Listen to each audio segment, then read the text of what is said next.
San Diego Comic-Con, the announcement. Oh shit.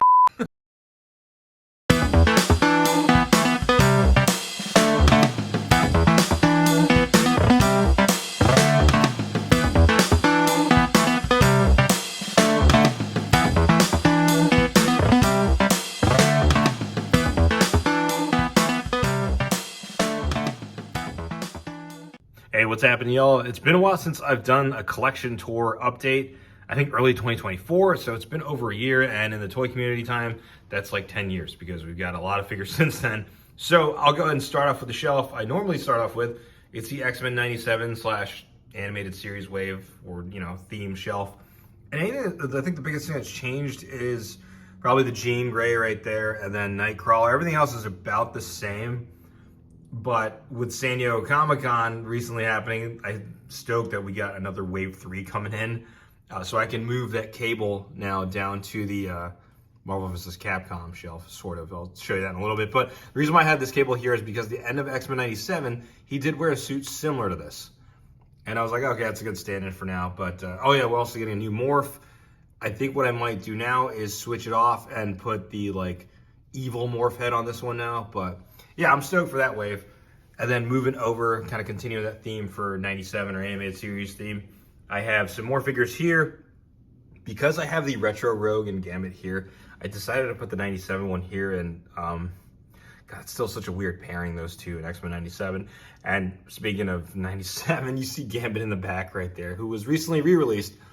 It's funny because I didn't originally complete Wave 1 and 2 when they first came out. I was like, oh, I'm going to pick and choose. But because I like the series so much, and after the series came out, they're hard to backtrack. I was like, you know what? I'm just going to pick up Rogue and I'll pick up Gambit because I'm going to regret if I don't. They re-released it for a reason. And as you can see, there's other, even though they're not animated series style, they're kind of animated adjacent. We have Dark Phoenix, we have Sabretooth, we have that horrible cel-shaded Mystique, but we have the new one coming out later this year, which is a Target exclusive, meaning I'm not going to get it. So I'll have to get CMD or something like that, or eBay. And I kind of have some stuff from Spider-Man, the animated series, which this Peter Parker Spider-Man, this is a great accessory. I wish they would incorporate that more with those Spider-Man figures. That should have been part of the Maximum series, honestly.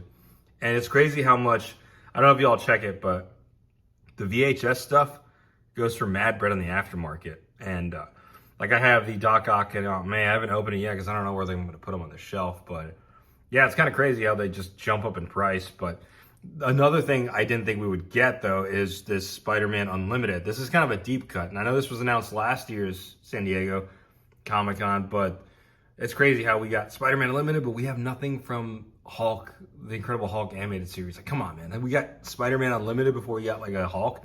They've done Fantastic Four retro card, done Spider-Man. They've done Ghost Rider, for Christ's sake. Come on, let's get an Incredible Hulk retro card going. And there's other stuff back there, Spider-Verse, crap, whatever. And kind of moving on down, keeping it with the Marvel Legends theme, this is one of my favorite shelves that I've just built over the past couple of years, or past year, say. But it is, you see the little comic book down there, the Infinity Gauntlet display. And I've tried to get as many character representations from that comic because it's one of my favorite comic book series ever. While these aren't specifically how they looked in the comics, like that She-Hulk, she was a part of the series. So was Cloak right there, no dagger. But there's two figures in here that don't belong because they weren't in that series. But I was like, I'll just throw them in here because it's a Marvel Legends display. And that's Kang and Captain Marvel. Everything else is representation of who was in that Infinity Gauntlet comic book run. I try to get as best I could because Eric Masterson Thor was in there. That was the Mark 9 that was in the comic book. That's not the Maximum Spidey. That's actually the Renew Your Vows Spidey with the Maximum series head on there. And then, yeah, everything else is pretty much, I'm stoked we got this, the new Adam Warlock, because we were due for an update. But yeah, it's probably one of my favorite shelves because again, Infinity Gauntlet was still is my favorite comic book run. Kind of zigzagging over here to another Marvel Legends display. This was originally my Avengers display, but it just ended up becoming, other characters in the Marvel Universe, you see Astonishing Wolverine, the Symbiote Spidey, the Secret Wars one that just came out last year or this year, I don't know. It was in my pile loop, but it's probably my favorite buck besides the Maximum series is that Amazing Fantasy buck. And then That's my favorite Black Widow. I know I have the super articulated one or the articulated anniversary one, but I prefer this gray Black Widow out of all of them, to be honest with y'all. And you think that might be it, but you have the Hulk that doesn't match with the Bruce Banner. You think that might be it, but no, I have Blade and Ghost Rider just chilling back there. And looking at this, that's still my favorite Captain America, this one right here, except for, I guess, the new Gamerverse one coming out. That'll probably be my favorite one, but I really like this 80th anniversary. And speaking of that, like, I think we're due for an updated Thor. Hopefully we'll get the Maximum Series Thor with a soft goods cape, because for those of you that have this figure or the Eric Masterson Thor, y'all know it's hard to pose the head, like do anything dynamic with it, because the cape hinders it and the hair does. Kind of moving into the DC Multiverse display from McFarlane Toys, we have my Justice League, and the thing that's changed since last time is this Superman. I originally had the OG Action Comics 1000, but I sold that and kept the one with the wired soft goods cape, and I threw the Chad Superman head sculpt on there.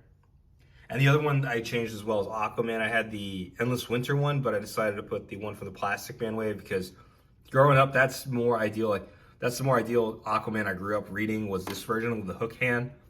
And then I just still have Shazam in there. Every time I see the Shazam, I'm like, damn, it sucks that I missed out on that Page Punchers one, because that's, I don't know what the hell happened with that production run, but like, I don't see that anywhere. Like, I didn't see it when it went up on sale or what, but it's kind of crazy. I kind of, that's one of my one collection regrets I wish I would have gotten, was that. I'm sure I could, but it's going for mad bread in the aftermarket now.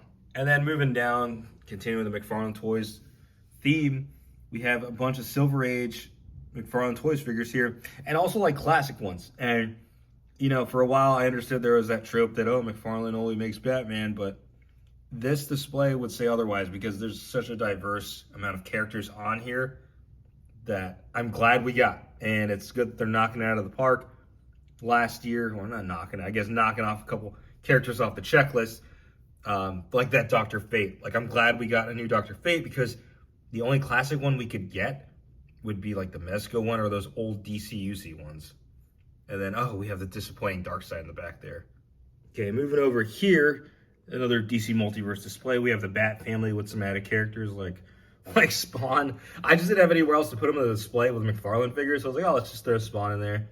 I think the only thing that's different since the last time is I threw Azrael on there, and that Batman-Superman fusion, and Cassandra Cain's Batgirl. But apart from, oh, and the Damian Wayne right here. Apart from that, this shelf has kind of stayed the same. And then moving over here, this is kind of like my video game display. Gamerverse, I don't know what the hell to call it. But yeah, we have that new Thanos. I have Psylocke on the review desk, just posing it, trying to take some toy photography photos. And the Street Fighter figures. For the longest time, I've always, you know, I still believe they're kind of like, they get a lot of hype. And rightfully so, because they pose really well. The engineering is amazing.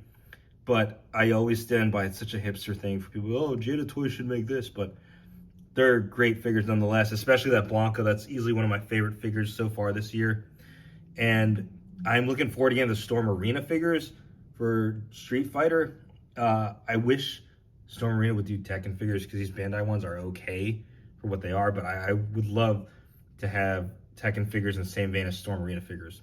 Oh, and you see the Maximum Hulk right there with the soft goods that a very good friend of mine made for me. Custom tank top. And that Juggernaut obviously will get replaced once the new one comes out. The last shelf on this display that I wanted to show off was my anime shelf. Something that's grown over the past year, and especially a lot of figure arts. I picked up a lot of figure arts over this past year. Also because they're readily available at retail, which I think is awesome. But what's really surprised me over the last year are these total anime figures from Jazzwares. They pack a lot of accessories. The articulation engineering is pretty good. It's not the best, but it's pretty good. And it's for the price point of like $16 to $17. Like, you get the most bang for your buck. Oh, this Bleach figure, I don't think it's talked about. Whether or not the figure's good or not is debatable, but I think it's kind of crazy that McFarlane Toys gave us an all soft goods figure for under $20, or $24, depending where you bought it from. Then I have some other McFarlane Toys, My Hero Academia figures back there. So this shelf is kind of a random concoction of Marvel characters, just like OP characters. I have the new Silver Surfer from the new Fantastic Four movie, which I thought was pretty good. We have a Diamond Select Watcher. You also have Odin, Warlord, Professor X, the new Phoenix figure that came out last year. Infinity Ultron, which is one of my favorite Build-A-Figures from Hasbro. I know, probably unpopular opinion, but I really like this figure. And then we have Gore the God Butcher, Maestro, and Dr. Doom chilling back there. But yeah, it's kind of a random shelf of just OP characters. And then moving to the bottom of the shelf is kind of like my Green Lantern collection. One thing I did say with McFarlane Toys, like I'm going to try to collect a lot of the Green Lantern figures. I'm still missing Kilowog. At some point, maybe I'll pick them up, but for right now, I kept it to just this. I sold the Batman Green Lantern Collector Edition. I just wasn't a fan of the head sculpt, but I did keep the Yellow Lantern Batman, which I thought was awesome. And I have the Parallax Sinestro. But yeah, at some point, I hope they, tackle some more Green Lantern characters. Hopefully this last year. All right, so there's 2 shelves in that display I didn't show yet. I'm gonna get to that in just a minute. But for those of you who've been following my channel since the beginning or for a long time, you know that the MCU display or Marvel Legends used to be my bread and butter. That I kind of sold off. My new main collection now, or focus in collecting, is the Batman the Animated Series line. And I'm glad McFarlane Toys re-released a lot of these figures and gave us new ones like this Bruce Wayne, which is probably one of my favorite figures this year. If not the figure of the year. I know articulation-wise it's limited, but that just screams Kevin Conroy. Rest in peace. Like, when you look at that figure, they did a tremendous job sculpting that. And then they also re-released the Batmobile and then do awesome Kenner-inspired stuff like this classic Batman, which just came out with the Jonah Hex wave. We have this 1/9 scale prop replica. And then I just got this recently from Lago Figs. Shout out to him. It's the Mondo Batman the Animated Series figure. And then moving on down, we have other characters from the animated series. So we have the Grey Ghost, which I'm glad they re-released. I'm glad they re-released all these figures. My one thing I would say though is I wish we get another they get another chance to do the wave 1 without the cell shading, because you can see look at Robin's face. That looks horrible. But apart from that, it's been pretty awesome. They did no cell shading on the latest Jonah Hex wave, as you can see from the Build-A-Figure right there, that Grey Ghost, which is great. I have my custom Batman there that I switched the legs out with the Hush Batman. And I threw those Superman figures because they're still part of the animated series. Not the Batman one, but still same concept animated. I don't know. I had nowhere else to put them on the shelf. And you see some more Kenner-inspired Batman stuff that McFarlane Toys has done. So it's kind of cool to see, even though... Oh, look at that face. It's kind of cool to see, even though they're re-releasing them, they're doing newer figures that haven't been done before, like Jonah Hex, or fun Kenner-inspired stuff. But moving over, we have his Rogues Gallery right here. Everything here except for Penguin was part of the McFarlane Toys re-release. And then I guess Catwoman, she's from the Adventure Continues one, but that was still under McFarlane Toys distribution. But yeah, and then we have the 3 new figures with the collectible build figures. We have Condiment King, Lockup, and Maxi Zeus. And then you saw Jonah Hex and Bruce right there. So there's been 5 of them so far. Hopefully we get another one. And moving down, we have the Joker Mobile with the Joker that was part of that 4-pack Walmart exclusive. And I'm starting to see this Joker Mobile on Target for $18. There's photos going around of it going on sale. So if you can find it, I highly recommend picking it up. I mean, it's not bad for $18. Moving on over, we have my Batman Beyond display. Now, not everything here is Batman Animated Series, Batman Beyond adjacent, but still kind of in the theme. We have the Mattel one, Mattel DC UC, the DC Direct, McFarlane Toys re-releases, and this old Mattel one. And then I just threw Hellbat in there and freaking Batman Robot, because why not? And then that Shriek figure, to me, is one of the most slept-on figures in the DC Multiverse line. I think it's probably one of the best ones. And then we have the Batman here. This is for my best friend out there. I'd asked him last year, I was like, hey, did you ever watch Batman the Animated Series? Like, yeah. And then we got confused because they thought I was referring to this one. I never seen the series, and I did. It's an awesome series. So if you haven't seen this yet, it's from 2003. It's a cool series to get into. I think it's on HBO Max right now, but shout outs to my homie out there. And then moving over to the shelf I was talking about, this is the New Adventures. So we have, and then Adventures continues. So we have Azrael and Red Hood and Deathstroke and the Armored Batman. But these are also re-releases except for that Superman. That was the Justice League DC Collectibles one. Then you see the many variations of Batman that they've done, which is a cool nod to the OGs. And then Robin, Tim Drake is not a re-release. That one's an OG one as well. And then I kind of did this, shout outs to Posable Productions, got inspiration from him. I took the Body Coon and then took another Nightwing figure and just customized an articulated version of it. I think it came out pretty well. Then moving over, we have the Rogues Gallery for the new adventures. You know, aesthetically, I still prefer the animated series ones, but the best one that got an upgrade, honestly, was Scarecrow. The rest are kind of like, eh. And we have some other figures on the top shelf here, like the first Marvel Legends Build-A-Figure that I completed with my best friend, Thanos. This is the figure that got me back into toy collecting during the Avengers movie that came out in 2012. We have the Mezit from my homie Fobster. And we have one of those like homies that Wade was giving out during San Diego Comic-Con last year. Just peeking in the back there. We have this Hawaii statue that my best friend got me when I went to Hawaii. Then we have Snorlax, because that's me.